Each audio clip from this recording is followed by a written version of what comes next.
Hey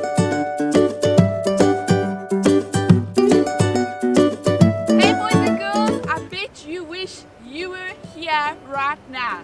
I'm standing with the ocean on the side, we've got a nice dirt road to walk on, and the sun is shining. It's a beautiful day.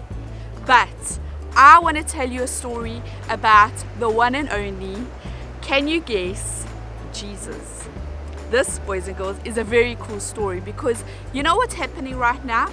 We are in the city of Jerusalem, and all these religious leaders, like these fancy guys and all the Pharisees, they come while Jesus is standing talking to some people, and guess what?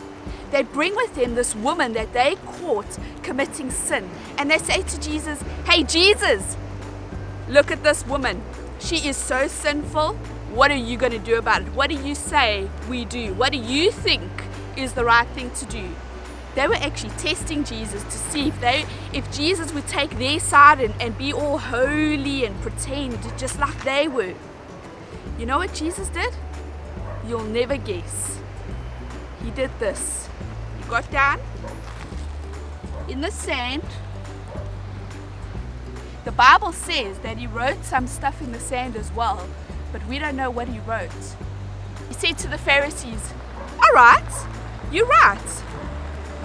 Do you know what we're going to do? If you are so interested," because in those days they would stone people who committed sin or was caught in sin. They would literally pick up stones and throw those people with stones until those people died. So Jesus said, "Okay, you guys are right. She is a sinner. She is the worst of the worst, just like a lot of other people. So here's my line. I've drawn it in the sand.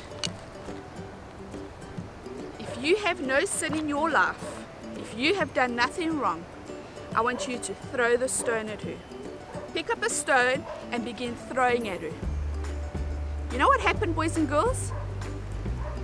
The Bible says that quietly everybody started leaving one by one, because it was that awkward silence. Because Jesus was right. None of them could throw a stone because all of them were sinful. It doesn't matter whether you tell a lie or you steal. There's no different levels. It's sin. And none of them could do it because they all had sin in their hearts. Listen to this. And it's John chapter 8. And this is, here's the story. They were trying to trap Jesus into saying something they could use against him. But Jesus stepped down and wrote in the dust with his finger. They kept demanding an answer. "Come on, Jesus, what do you say? Are you on our side or you're on her side? Give us an answer." So he stood up again and he said, "All right, stone her." In other words, throw those stones, kill her. "But let those who have never sinned throw the first stone." Wow. Wow. You know these things, guys? Our masks. We're all wearing them right now while we're sitting in our classrooms. We all wear them when we go to the shops. But you know there's some masks that don't come off when you get home. It's those masks of pretending that we're perfect. Ha! Look at that girl. She's so fat. Look at that guy. Has he seen his hair today? We're all judgmental. We can't help it. We're sinful. I do it. I'm terrible. But you know what, boys and girls? We're not perfect.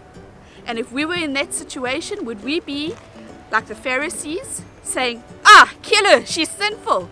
Or would we be by Jesus' side saying, whoa, actually, I deserve exactly what she's going to get because I'm just as sinful. This week, I want you to remember this verse. It says, "Stop judging others, and you will not be judged. For others will treat you as you treat them. Whatever measure you use to judge others, it will be used to measure how you are judged." Boys and girls, the Bible is clear. The Lord's commandment is clear.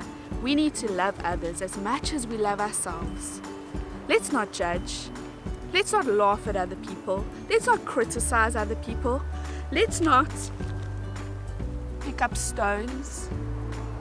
Because you and me guys, are so sinful that we deserve this. But instead, we have forgiveness. And so do those others that we tend to judge. Love others, accept others, and see the good in everyone. Why? Because I told you before, we are all created in God's perfect image. Have the best day ever.